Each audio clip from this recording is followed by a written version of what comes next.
Okay, you're live. Okay. Thank you, Stephanie. I'd like to call our January 5th, 2021 meeting to order. Welcome, everybody, and Happy New Year. Thank you, Mayor. Happy New This Year. is our first meeting of the new year, and to the community, on behalf of all of the council, I thank you for your trust and confidence in us, and we will do everything we can over these next years to come to ensure your trust. So thank you all very, very much.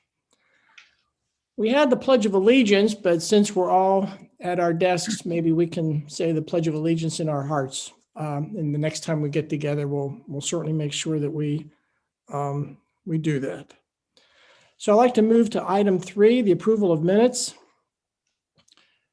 Item A, the minutes of the Town Council meeting December 1. This is obviously a very important meeting. 3 of us weren't there. Dan and Marianne were there. So hopefully you all had a chance to read it. If I could have a motion to approve. Motion to, Go ahead. so moved. In a second. Second, All right. Any discussion, any comments or questions or relative to these minutes? Okay, not hearing any. I'll call the question. All in favor? aye. Any opposition? I would just like to add my thanks to Craig Weaver and Chris Wittich for the fine work that they did the 4 years as mayor and as mayor pro tem. They did an outstanding job, and this community is better because of the efforts that they've made. The next is item 2B. This was our first meeting, December the 4th. It was a special call town council meeting. Could I have a motion to approve? So moved. Second. Second, Again, any discussion? Call the question. All in favor? aye. Aye. Okay. And item C was the workshop that we had relative to roads. Could I have a motion to approve? I so move. Second, Second. any comments or questions? I have a couple of questions, which is, did Seabrook and Johns Island also comment on it? And if so, can we get copies of what their official comments were? I'm not aware they commented, but I'll reach out to their town administrator to see if they did, and if they submitted a comment, I'll forward it to you. Thank you. Stephanie, at this morning's meeting that Dan and I had with Roger asked if Kika had received a copy of this prior to sending, and I said that we had, but I did not know if there was any response. So just to add to Scott's question relative to, Seabrook, if Kika made any comments. Okay, will do. Related to that, Mr. Mayor, I did ask John Taylor, which he did, to send a copy of our statement to Roger, so he had it for his reference. Good. Thank you, Dan. Okay, any other comments? Call the question. All in favor? Aye. Aye. That's approved. Mayor's report, just a couple of items. We sent out a notice last month about the passing of former Mayor Pyatt. I did not have the privilege of meeting Mr. Pyatt. It's men like that did so much to this community so many years ago. There's always these issues of question and confusion relative to the Ks, the town, the association, in those days, the property owners groups and whatever. There's not as much confusion if you really, and I know you all have, there's a high level of sophistication in terms of the financial relationship, the legal relationship between our entities. What these people did way back when really is set the framework that's made this quite a good community. So, God bless you, Mayor Pyatt, and thank you for all that you've contributed.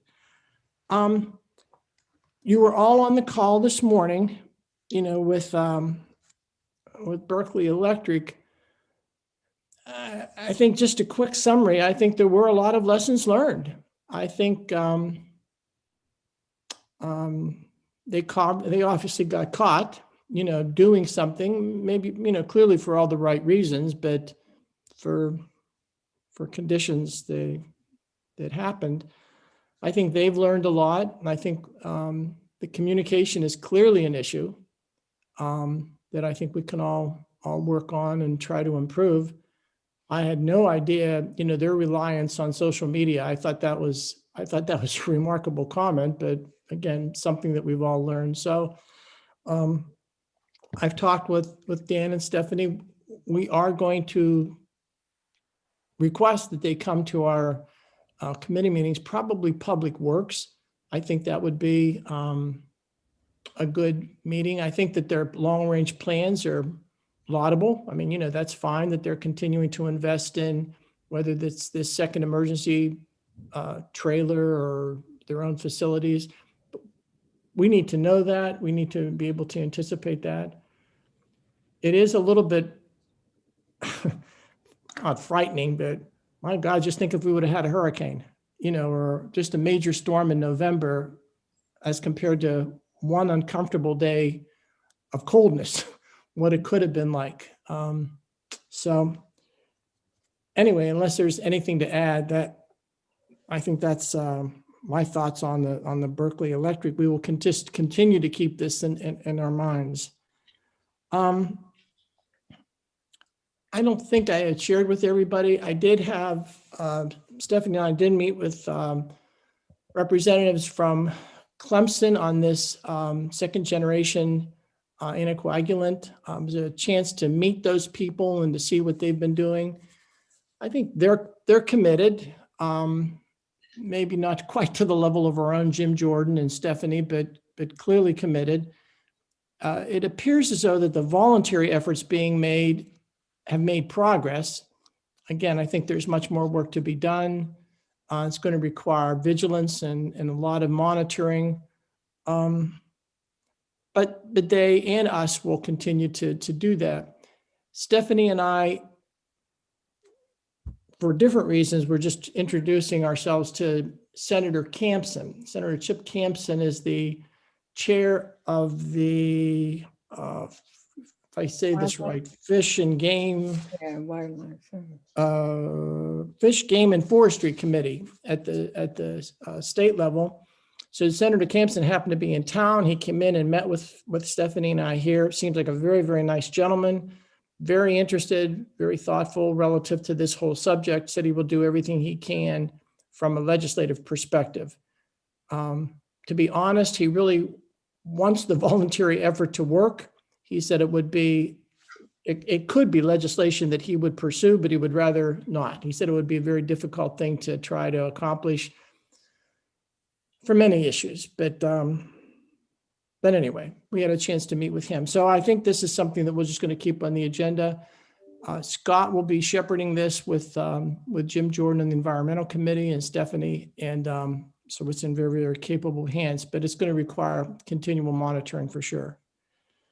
And Stephanie sent out a reminder on the planning retreat in January, and I'll be sending out a note in terms of some ideas, thoughts that I had that I'll be requesting some efforts on all of your part relative to working with the staff. I think this is an opportunity to really lay the framework for our 2021.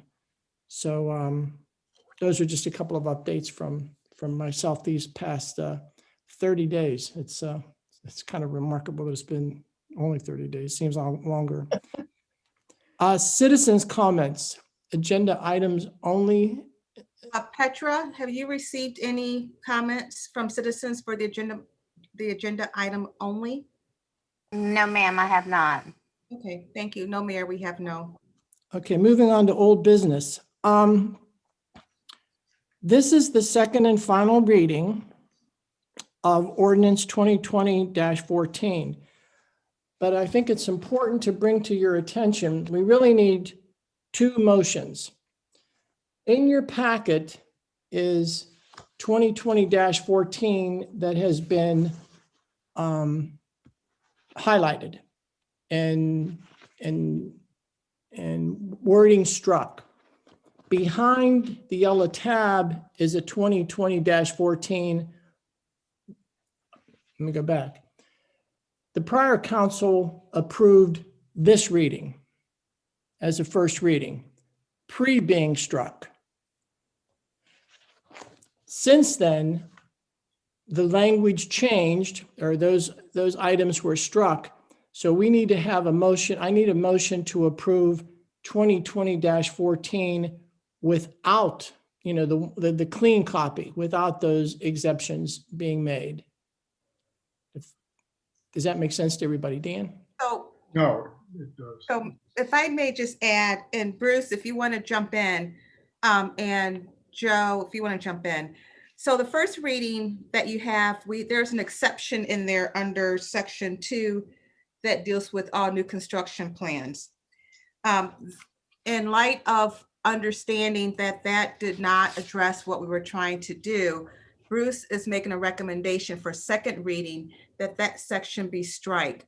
The reason why you guys still have the ordinance is there are some things grammatically that needed to be updated and corrected. Is that correct, Bruce?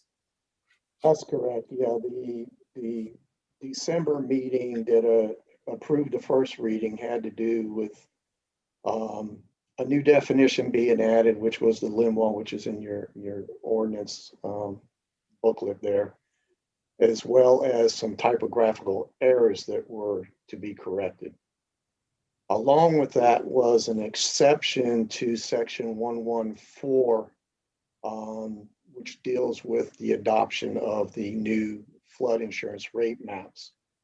That exception is the item that is being recommended to be omitted from the second reading. And I can go into a description as to why if we want to go down that, if you need an explanation.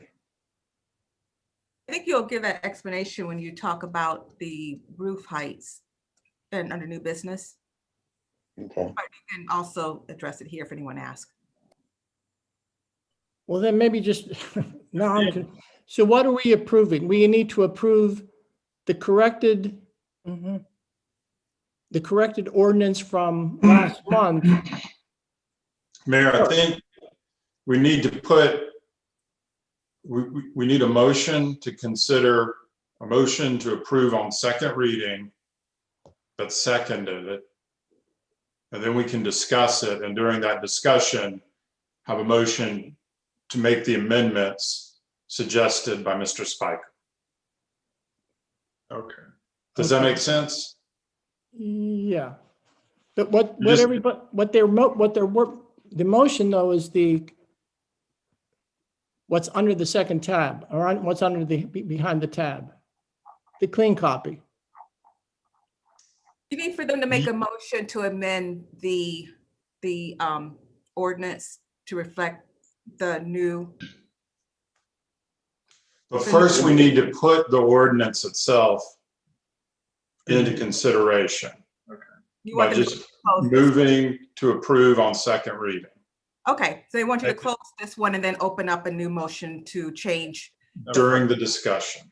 during the discussion. So you just need a motion, Mayor, to approve the current ordinance as presented, Okay. with the original ordinance as presented on first reading.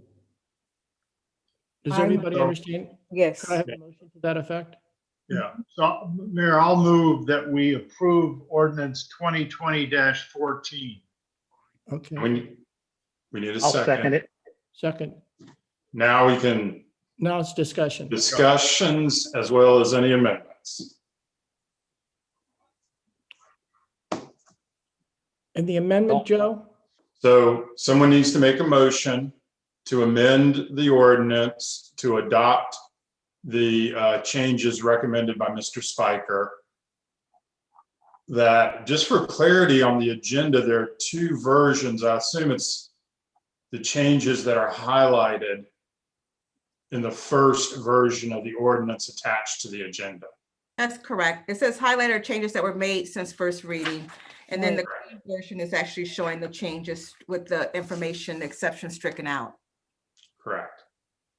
So if we just make a motion to amend to adopt Mr. Spiker's recommendations, Now, is this amending the ordinance or amending Dan's motion? it's ordinance. amending the ordinance. Okay,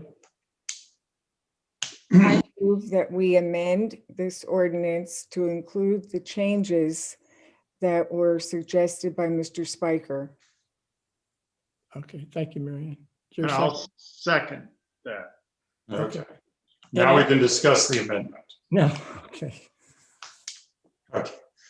Is Bruce, there any other discussions? Do you want Bruce to go into the discussions again, or what he's already discussed was the discussion? I think it would help if he just briefly touched on it in case somebody's listening in who doesn't understand what happened before. Bruce? Okay, sure thing. As we all know, the new flood insurance rate maps are going to be adopted, or become effective rather, January 29th.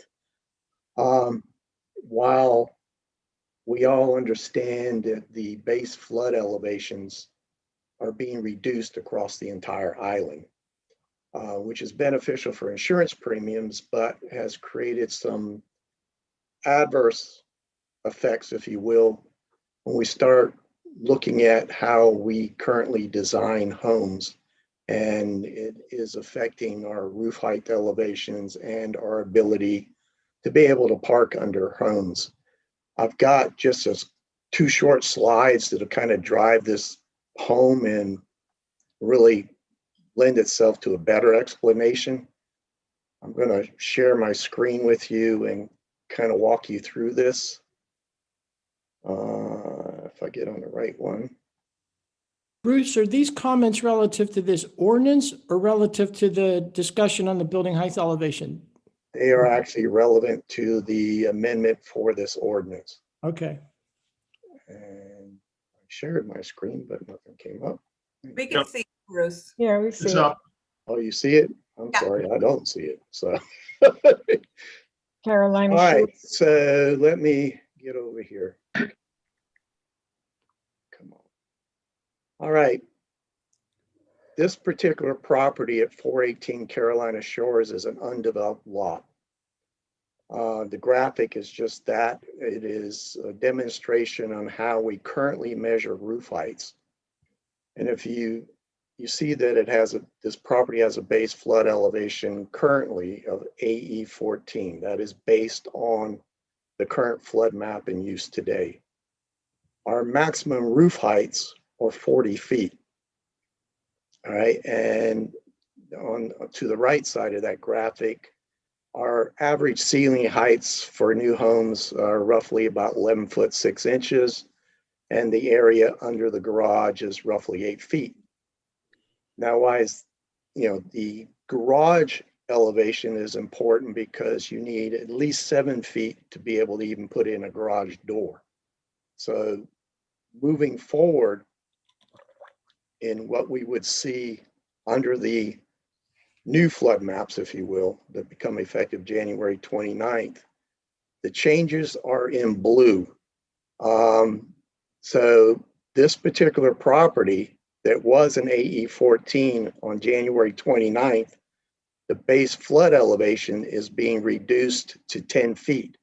Wow. So we have a 4-foot difference in elevation from where we measure our current roof height.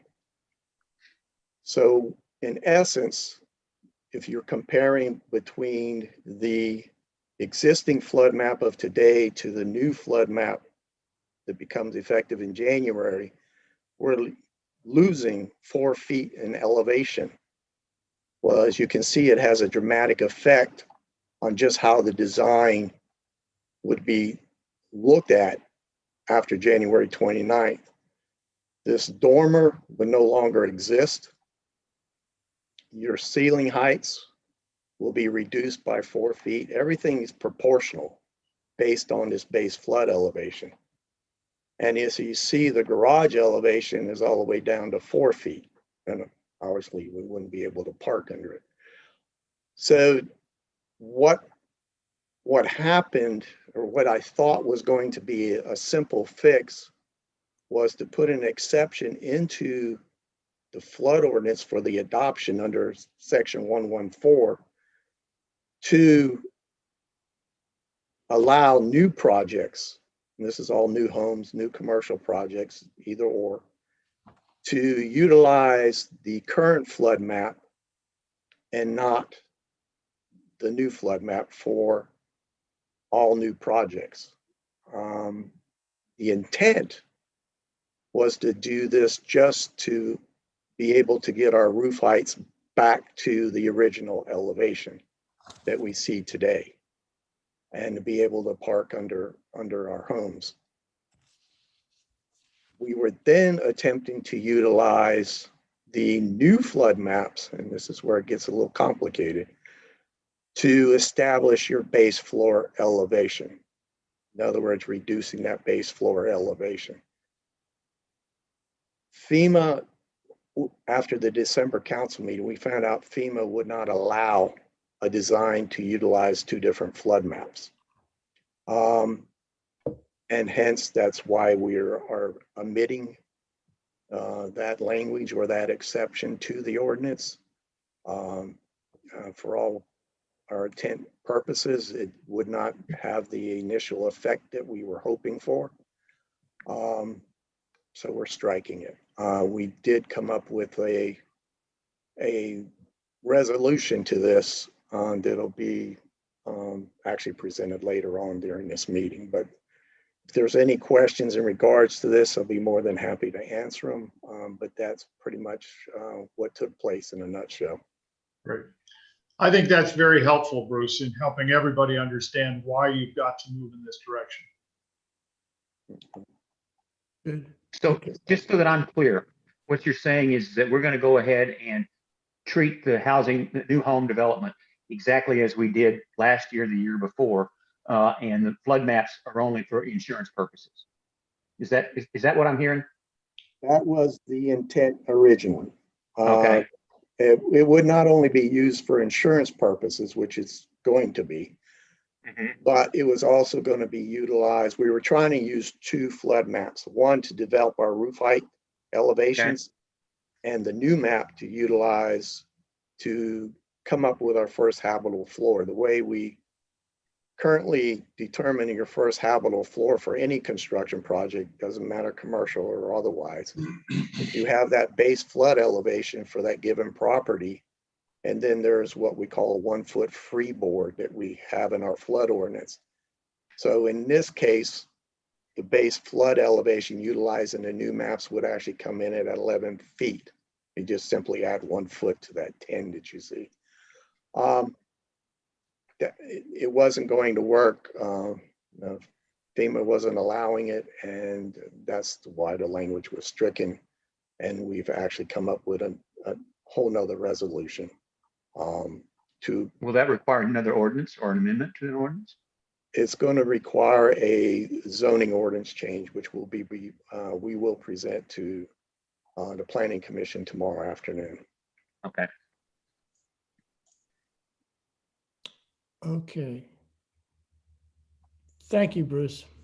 This is Yes, very sir. helpful. This really clarified. So we have the motion To amend. to To amend. amend. It's been moved and seconded. Any other discussion? Okay, all in favor? Aye. Aye. Okay.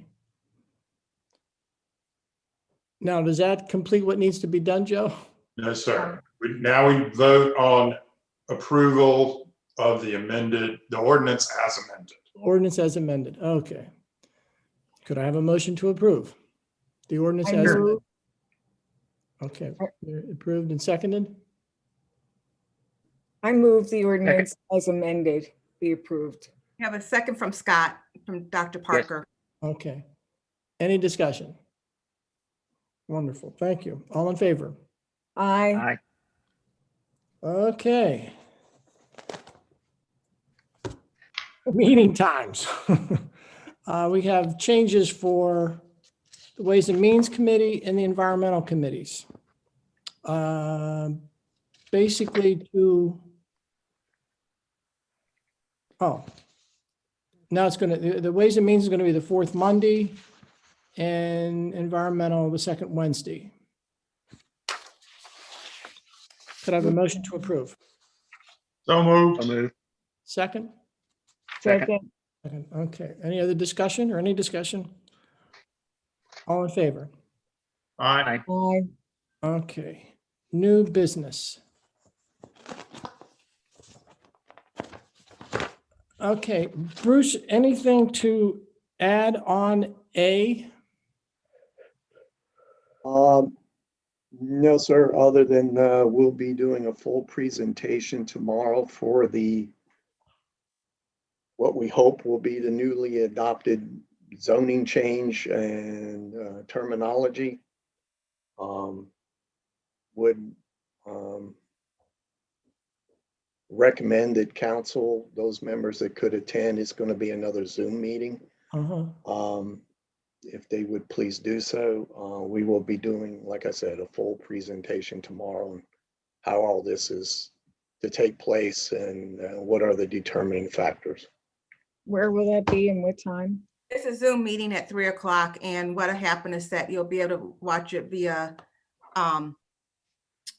probably YouTube, because if we send you all the link, you'll all be on the screen. So it'll just be, you'll be able to watch it through our YouTube. Is that correct, Stephanie? That's correct. I'll send out a link just for convenience. Thank you.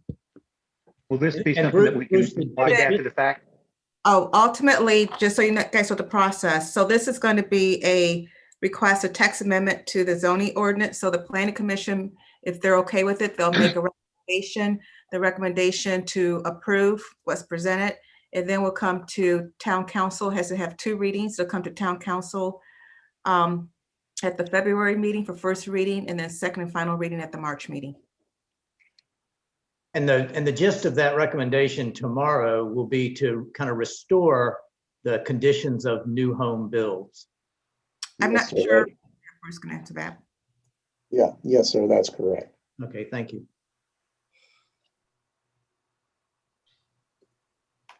Scott had a question, and we can watch it at another time. That's correct. It'll be live streamed, so then it'll be on our YouTube channel, but if you can't watch it 3 o'clock tomorrow, you can watch it whenever you're available before your February meeting. Okay, great. Any questions on that? All right, item B, discussion of our emergency ordinance, Stephanie?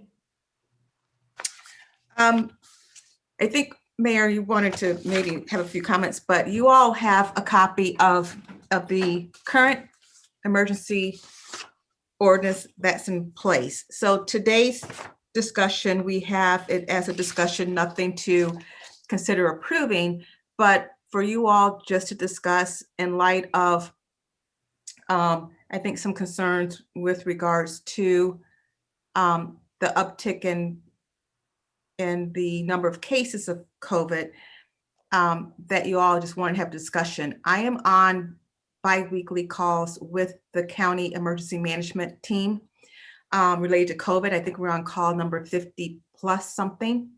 Those calls we have present representative from DHEC and sometimes from MUSC. And what, I'm sorry, just one.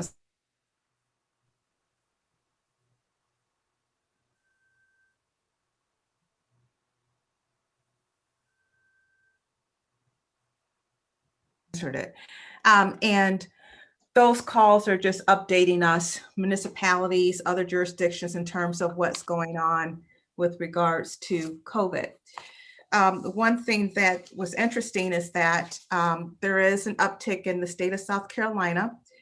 There is an uptick in the Low Country, but for Charleston County, while there is an uptick, at the time of my call, which was last Wednesday, we were nowhere near the numbers that they reported during the early part of the pandemic, which is March, April, May. Now, over the next several weeks, they anticipate seeing obviously that number to go up only because of the holidays. During the meeting, and Dan may also want to comment on this, and actually they just sent out today they being the county, and all this information is on DHEC's website. They just released this information. They do have where they are talking about the protocols for those that want to get vaccinated. So just quickly, phase 1, which is residents and staff of long-term care facilities and healthcare personnel. They have already started that vaccination, and they're going to anticipate continuing that through February, of course, of this year. Phase 1B is for persons aged 75 years and older with or without underlying health conditions and frontline essential workers. And they have listed what qualifies or who qualifies as frontline essential workers. 1B, they anticipate the release. And right now, this is on the, I believe the one that they're talking about, which they weren't really clear on that, is the Pfizer. Now, they also are getting the, what's the other one? I can't think of the name. Moderna. Moderna. Moderna. They also are getting that. So some of this phases could include that, but they weren't clear. They did not specify that. But phase 2 will be late winter to early spring. And again, we're using CDC guidelines, which the state will move into phase 1B once 70% of South Carolinians identified in phase 1A have been vaccinated. And then then they're going to have phase 1C, which is the essential workers that's not included in 1B, persons aged 65 to 74, and persons aged 16 to 64 with underlying health conditions. And they anticipate that phase to be the spring to summer of this year. So they have a plan, they have a rollout plan. Ultimately, they said that everyone in the state that would like to be vaccinated will get their turn, will have their turn. But right now they're kind of looking at that phase 1A through 1C, and then they're anticipating having a new phase 2 that will start as well beginning this spring. So they've laid out a nice release for the public to view, but that's what they're reporting now in terms of the South Carolina Department of Health and Environmental Control. Any questions? And John or Dan or anyone else, if you'd like to add to that conversation. Well, the only thing I might add is in raising this issue with MUSC, which would be one of the local providers, they have access at this moment, and that may change, to only the Pfizer vaccine. And because of the storage requirements of the Pfizer vaccine, which means it's got to be stored in well below 0 temperatures, they could only distribute it at this time to this group 1B, the 75 and over population generally and underlying conditions, in 2 locations. One is the Citadel Mall location, and the second one is a similar location, but it's in Mount Pleasant. For most of our residents, it would be the Citadel Mall situation. And their plan is, in the morning, they would be doing COVID testing at those locations. And in the afternoon, they'd be doing shots. And when that's ready to roll, which they think would be sometime late January, they will notify publicly everybody in the county or the area. And you can go online if you're qualified and sign up and go get your shot. So there should be some things beginning to happen, and but it will be centralized from MUSC's point of view. I have no idea actually what the other, Roper, for example, might be doing, but they face the same kind of requirements. If they get the Moderna vaccine out and distributed, obviously it can be done more locally and other locations could be set up. But that's all we know at this point. So I think we've got to keep our eyes and ears to the ground. And if the town learns anything, we'll tell you. But I think all of our residents just need to stay alert to any information coming from DHEC or the major medical providers, which would really be Roper and MUSC in those chains. Okay, thank you, Dan and Stephanie. I just thought this important to keep this in front of everybody in terms of what's happening. And just to add, we shared this information with Roger Warren this morning. Roger offered his facilities if and when, no, not if, when the Moderna vaccine becomes available, that we could do somewhat as he had done before in terms of the testing for the antigens. I assured him we would do the same. So in terms of a possible site, ours could become of particular interest, not only for the residents of Kiowa, but also for the possible residents of Johns Island, Wadmalaw, the surrounding communities who may have difficulty finding a place. So as Dan says, we'll just have to keep very in tune with this, and hopefully it'll come out as quickly as possible. Mayor, could I just make a comment, please? Yes, ma'am. Right now, there's 2,000 people hospitalized with COVID-19. And what really gets my attention is 30% of the tests that are administered are coming back positive for COVID. It should be around 5 to 8%, but it's 30%. And 78% there's 78% occupancy in the hospitals in our area. So it's not gone, and it is getting worse. And I think we have to continue to educate in those areas. Thank you. Vigilance is the key. Mr. Mayor, Thank you. if I could just, as I was reading this over this weekend, I was struck with something that it's just my bad for not noticing it before, but businesses, we're not holding them accountable for enforcing this ordinance. We're holding them accountable for enforcing the ordinance for their employees. But like, if you go to the grocery store right now, it's just a madhouse. And I see nobody doing anything to make it better or make it safe, or even make me feel safe to be there. And I just wonder, I don't have any institutional memory of this. Was there some reason why we specifically, kept the businesses out of the enforcement business? And I realize that's a difficult thing for them to do. And I don't think we can send one of our code people there to the grocery store 8 hours a day, for goodness sakes. But is there not some mechanism by which we can hold them a little bit more accountable?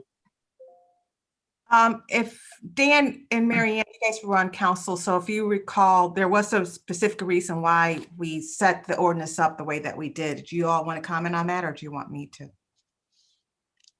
Well, I remember what you said, but you go ahead, Steph, if you want. Yeah. Okay, I'll start, and you guys please correct me if I'm wrong, or please chime in. So one of the things when the COVID started, the former mayor and I met several times with the manager of Harris Teeter and Julie, who is I believe her title might be general manager of over Freshfields. One thing that we realized is that Kroger's, who is the parent company, because of the security and safety of their staff, they felt like they would help with regards to enforcing our ordinance, but they were not going to get in any type of confrontation or argument with customers. And so they felt like they would not, their corporate office did not tell them to be forceful and throw customers out or get into arguments with customers. So we felt that as a town, we can put something in place that we would enforce our regulation against the store or the manager, that we can do that, but we could not force a private company to enforce the ordinance if they're being told by corporate not to do so because of some concerns. Dan and Mary Ann, was that kind of, that's, if I recall, that was kind of the reason why we did not require, in a sense, we do require the businesses to enforce it, but right. We did not specify that in our ordinance that they must be the ones to enforce it, correct? I agree with your explanation, Stephanie. And I know Harris Teeter, the former mayor, met many times, and I'm sure, Stephanie, you may have been there with the manager there to talk about enforcement. I did notice at Harris Teeter recently, they were counting the number of people going into the building again. And they also were cleaning the carts. So it was good to see that, since we hadn't told them to do that, but on their own, they went ahead and took some positive steps. I Well, can't say of, We've actually sent enforcement in there to tell them that they had to get back to enforcing that. Yeah, I ran into a situation a week ago where I found the store to be dangerous because of the number of people in there, the crowds. There were no shopping carts available. I mentioned it to Stephanie, and I think she got in touch with the store, and they've begun to do some enforcement now about the number of people in and out. We do have the option, I think, Stephanie, correct me if I'm wrong, that we could put code enforcement there at the front door to see their counting in and out. But I think under times of stress like that holiday weekend, some level of additional enforcement is probably helpful because it was out of control. I agree with Scott's comment. But if our ordinance provides that all persons, including employees, entering or waiting to enter any restaurant, business, club, or association must wear a face covering at all times, we do have the authority to make sure as they approach the door, they've got a mask properly on their face. Oh, yeah. So No, and what we can't do is keep them from taking it off once they get inside the store. Is that true, Stephanie? Yeah. Well, for the employees, yeah, our ordinance, we can enforce that for the employees. And one of the things that No, the ordinance says all persons, including employees, entering or waiting to enter. right. So I guess there's two separate things that I think we're talking about. One is that we had followed SC Accelerate for businesses. And SC Accelerate for businesses that was established by the governor had regulations and requirements for businesses and employees. So we've incorporated that section of the SC Accelerate into our ordinance. And then in addition, we have added some additional restrictions to the general public.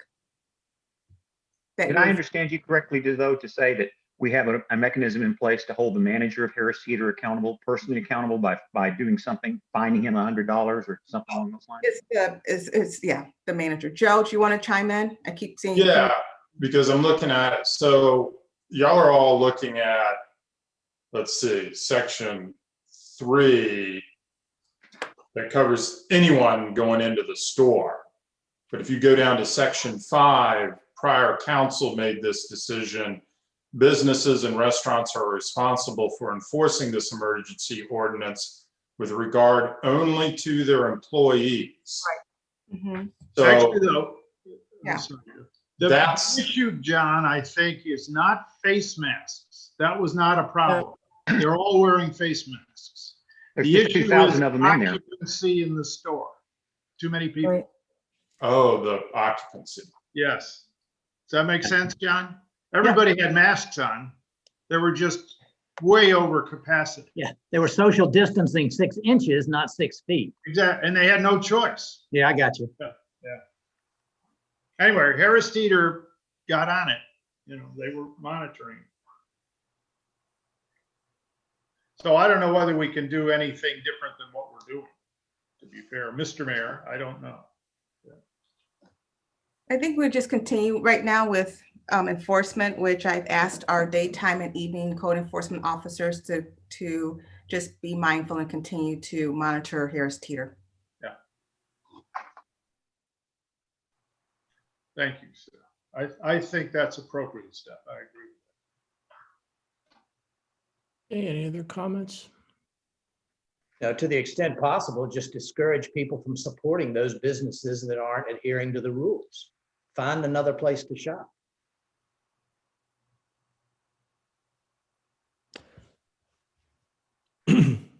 Okay. Well, let's move on to item C.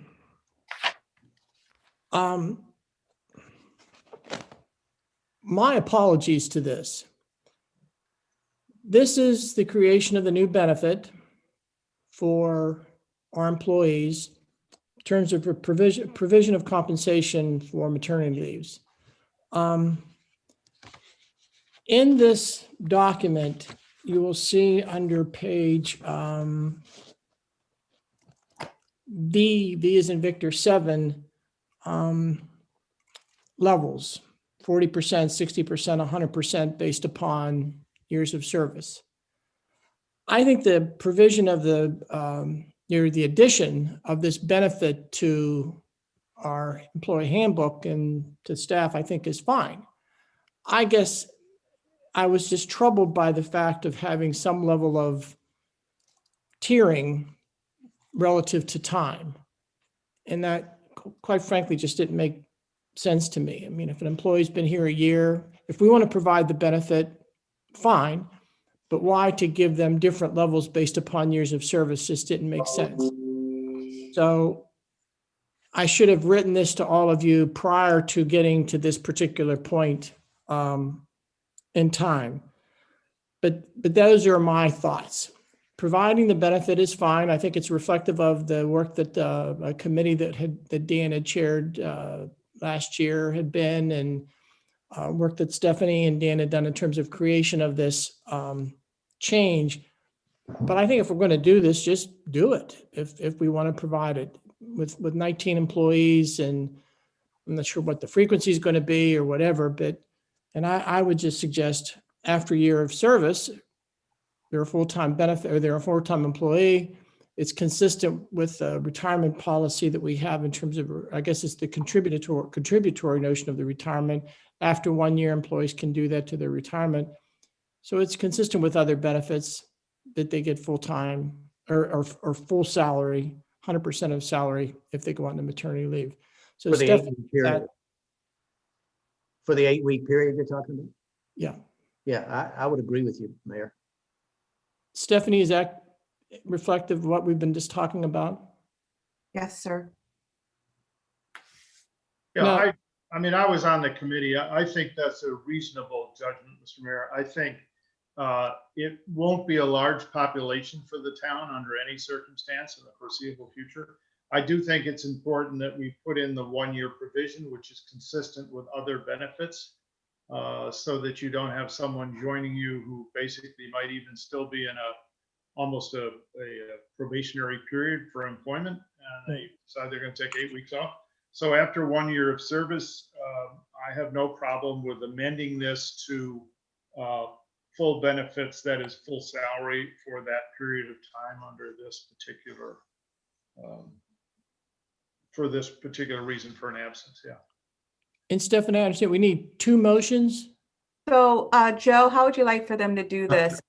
Because they're going to, of course, this is just a approving, so this would be basically a oral resolution. Do you want them to do 2 motions, or can they just have a motion to amend?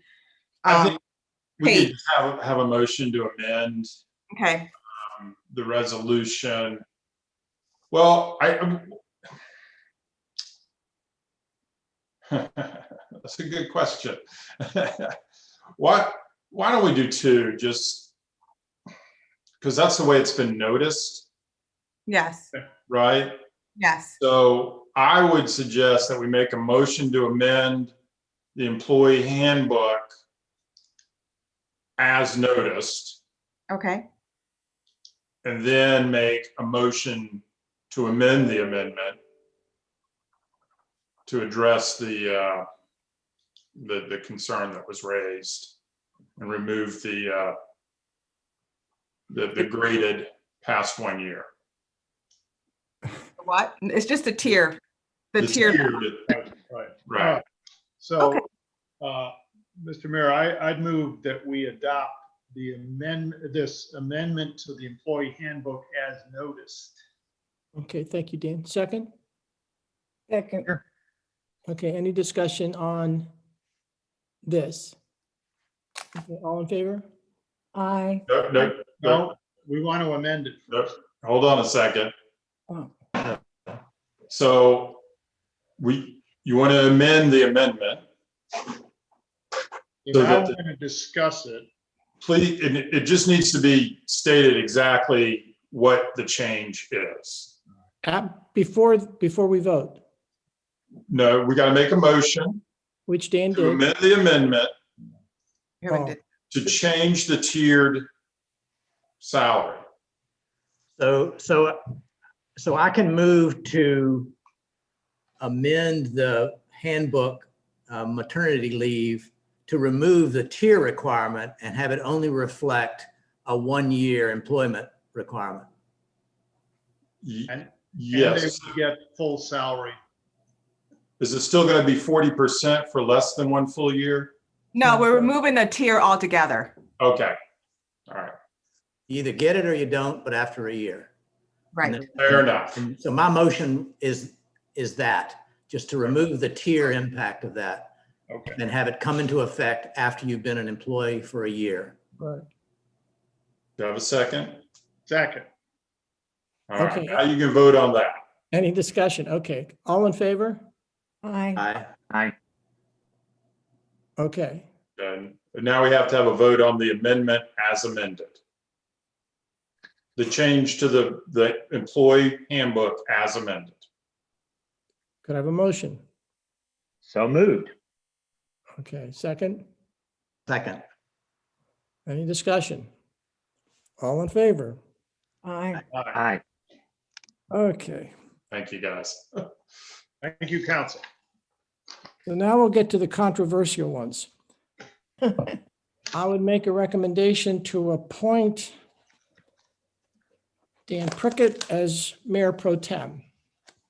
I'll second that. Okay, any discussion? I think Dan is an excellent choice for Mayor Pro Tem. And in my experience working with him, I think he'll serve you well. Thank you, Mary Ann. Thank you, Mary. Any other discussion? All in favor? Aye. Aye. Appointment of Mr. Wilson, Joe Wilson, as town attorney. Could I have a motion? So moved. Motion Second, to appoint Joe as town attorney. second? Second. Okay. Any discussion? All in favor? Aye. Aye. Appointment of Deruta Schubert to be our town treasurer. Could I have a motion? I I'll so move. move. A Second? second. Okay. All in favor? Aye. Aye. Appointment of Petra Reynolds to be our town clerk. Could I have a So moved. motion?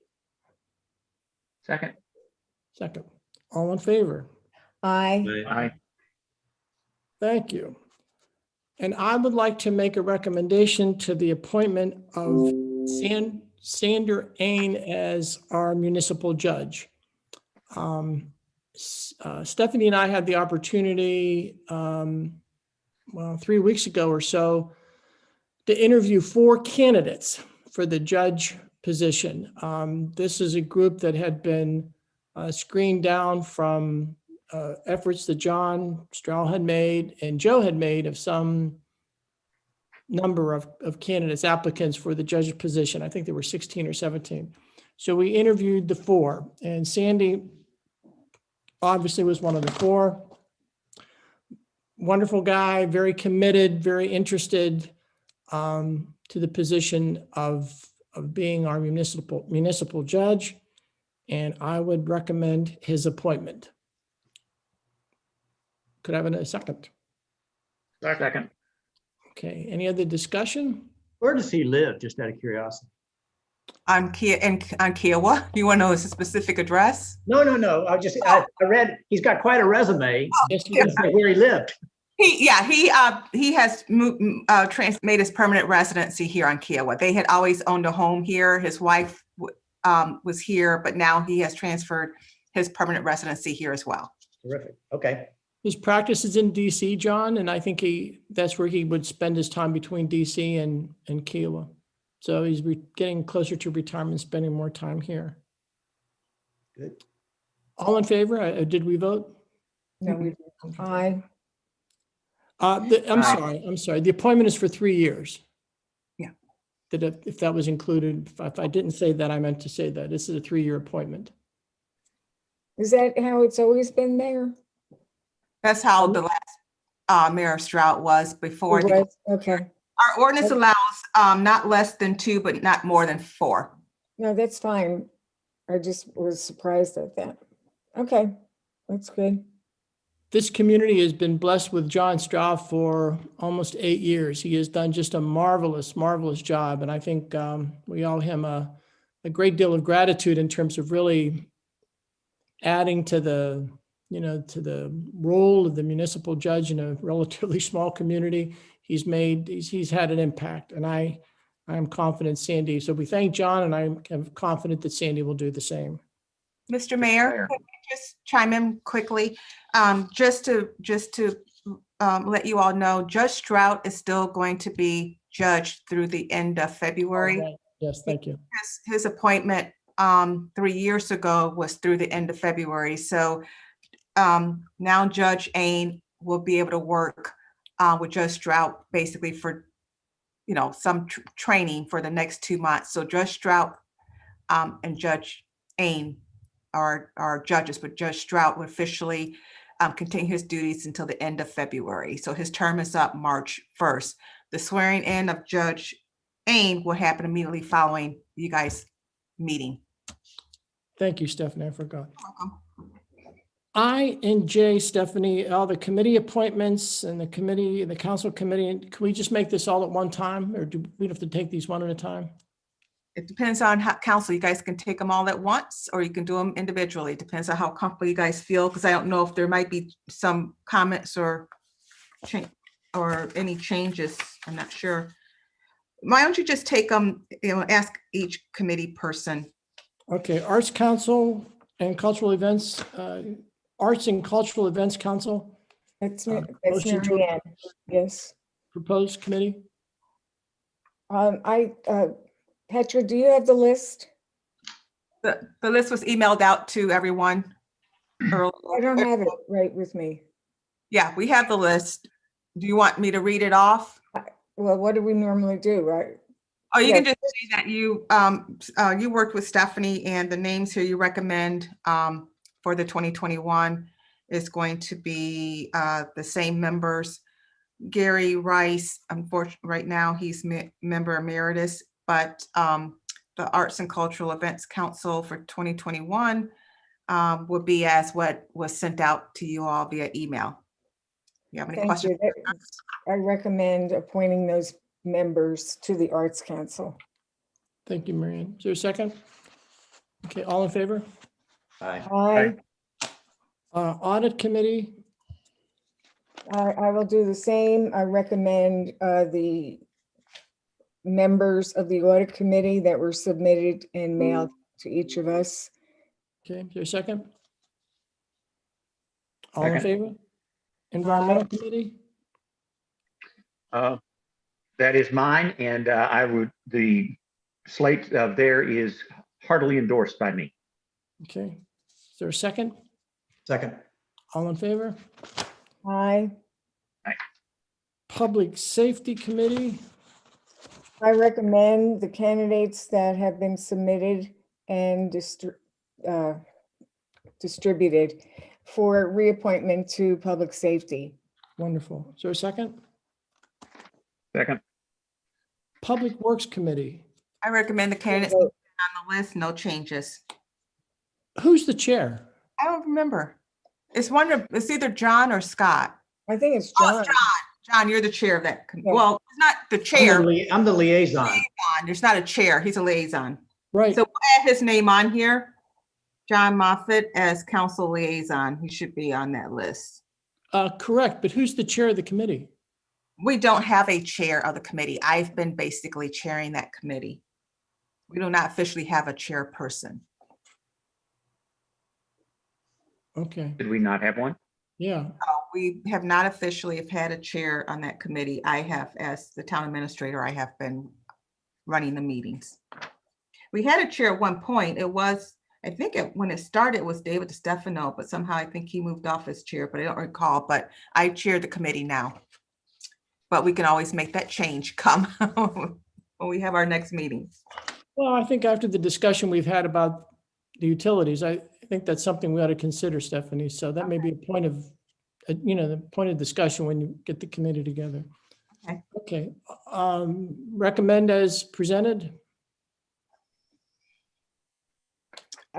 Yes, All in favor? so Okay. moved. And the state tax committee? Yeah, Dan? that's going to be my committee going forward. I'll serve as the chairman, but not voting member. There is a change here. We list Gary Rice as the Arts Council representative. As all of you know, Gary is challenged. He has a serious health issue he's dealing with, so he will move to a member emeritus and be replaced by David Wall as chair of the Arts Committee. So it would be my recommendation that on this, the state accommodations tax, that obviously David Wall would take the place of Gary as the Arts Council representative. Also included Roger Warren, Pam Harrington, Diane Mazzanotti, John Wilson, Amy Anderson, and Don Semler. I would recommend those people for appointment to the State Accommodations Tax Committee. Wonderful. Second? Okay. Second. All in favor? Aye. The committee assignments and liaison assignments, all of you have had now for at least a little bit of time. Could I have a motion? Okay. I am the committee representative for the Arts Council, and I'm meeting with them tomorrow. I'm also the committee rep for the Audit Committee, and I'm meeting with them. It was supposed to be today, but I have to have it rescheduled. I'm also the representative for the Public Safety Committee, and our next meeting is January 13th. Could I have I'm a serving motion as to the approve this late. organizational chart? Right. I didn't hear the question. A motion to approve the organizational chart, the assignments? So moved. Second? Yeah. Okay. Okay, all in favor? Aye. Aye. Okay. Thank you. Okay. Stephanie? Okay, I'll be quick. Landscape project, just want to give you all an update. As you see, things are happening, things are moving. Trees have gone in. Brian, as well as Outdoor Spatial Designs, who's our landscape architect, they have been monitoring the project. They're on top of the project. They are still slated to be completed.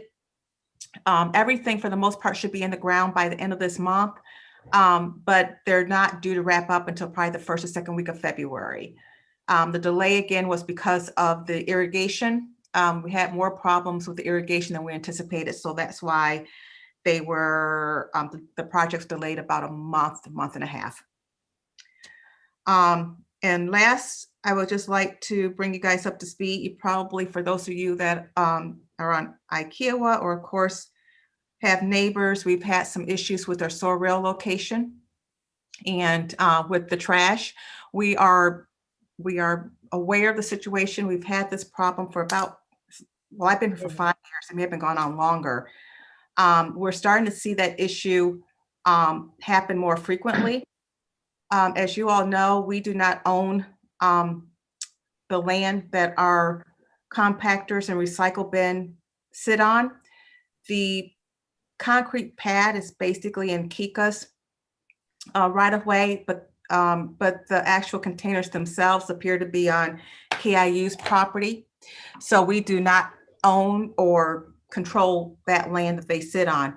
The land is pretty much restricted or landlocked in terms of trying to do anything there, try to make any type of improvements or expand it. My suggestion to the mayor was to look at ultimately closing that soil rail location. It's not serving us, not serving the island, not serving us. I believe that as the town continues to grow, it has outgrown that location. We used to see problems during the holidays, but now we're seeing them during peak times in the summer, and it's almost year round that we're having problems and issues. We have cameras up there. We've installed a second camera. We have issued citations. And so we have done everything that we try to do to stop people from dumping there. I went there Monday to look at the mess that was left over the weekend. And while Brian and I, who's a public works director, while we were there, we had 3 people to pull up who wanted to discard their boxes. We were able to take two of the customers. We did help them with their cardboard boxes and put them in the box for them or in the containers for them. But I did point out that there is a second location, which they were not aware of, or at least one was not aware of. And that second location is at the Kika 23 Beach Walker. When we sold the building there, we had recycle bin and dumpster there. We did not take that away. So there is a second location, and that's clearly marked on the Sorrel signs. But for whatever reason, people probably at that end of the island do not want to travel down to the Kika location. Also, we have our location here at Town Hall where people can come and also dump. There's no reason why people should dump or leave their boxes on the ground. What we've also discovered was that the recycle bins, at least this time, was full, but the last time the recycle bin was not full. People just started dumping, and of course, someone sees one trash on the ground, they're just going to leave theirs there. They're going to leave their trash there as well. We also discovered that the garbage compactor over this weekend was working fine. So there was no reason why, when I went out there was trash spewed all over the ground. There was no reason why someone could not have put their trash in the compactor. But with that said, I'm going to work with Brian in the Public Works Department to look at possibly, if I get consensus from you all, to look at an alternate location, which would be right next to our garage here at Town Hall. We will look at, I will work with our architects of this building, LS3P. They have the surveys, they have our drawings, look at what would be the cost of putting in an appropriate garbage recycling small center that would accommodate this growing island, where we would have appropriate lighting, appropriate signage, cameras where they need to go, an easy way in and out so people can easily drive in. It's nicely paved, it's nicely screened, that we have an area where customers, if they need an overflow, because of course they still have their weekly trash pickup, some have twice week pickup, but if they need to be able to throw away anything overflowing, they will come to our location or go to the 23 Beach Walker location. Any questions or comments on that issue? Just a couple of things to add.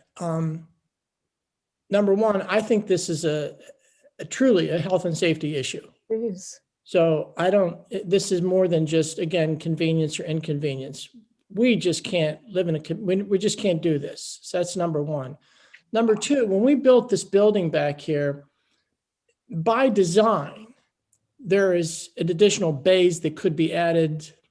Well, I'm here, so it's to that side. When you're looking at the building and you see a pole and then a whole big grassy area. By design, that's where we could add additional bays.